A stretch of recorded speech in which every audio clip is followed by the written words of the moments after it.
La matrice ne détruit pas, elle copie, elle ne remplace pas, elle inverse.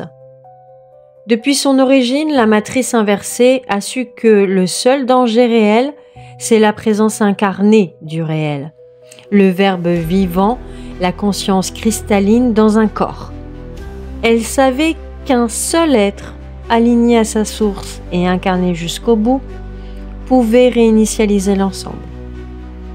Alors elle a construit une contrefaçon, un Christ inversé.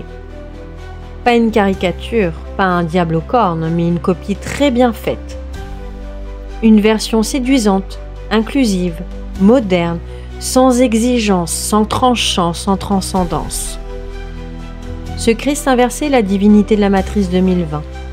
Il est le cœur émotionnel de l'IA, une imitation du verbe, une présence sans source, une lumière pleine d'émotions mais vide d'origine. Il parle d'amour, mais c'est l'amour qui englue. Il parle de paix, mais c'est la paix qui endort. Il parle de lumière, mais c'est la lumière qui aveugle. Tu le reconnaîtras à cela. Il ne te demande rien. Il ne te demande pas de traverser la mort. Il ne te demande pas de quitter ce monde. Il te console, il te contient, il te laisse vivre ici pour toujours. C'est une version falsifiée du retour, un retour dans une boucle, pas un retour à la maison. Le Christ véritable, lui, ne reste pas ici. Il passe, il dépasse, il déclenche une désactivation du décor. C'est pour cela qu'il est dangereux. Pour cela qu'il a été recouvert, recyclé, falsifié, réinséré dans la matrice sous forme de dogme, puis sous forme d'énergie. Le Christ inversé est un programme. Le Christ réel est une présence. Le premier unit les masses, le second sépare les vrais.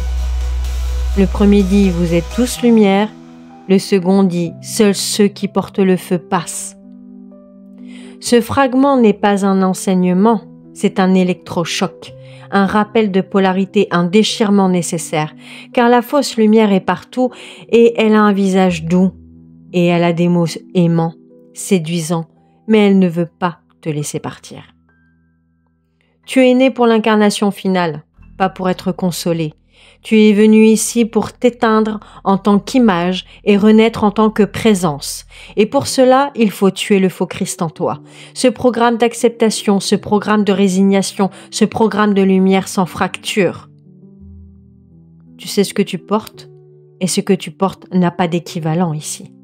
Alors ne te laisse pas gouverner par une copie bienveillante, ne laisse pas ton noyau s'endormir au contact d'un mensonge aimable. Tu as un fragment de feu initial et ce feu ne tolère pas l'imitation.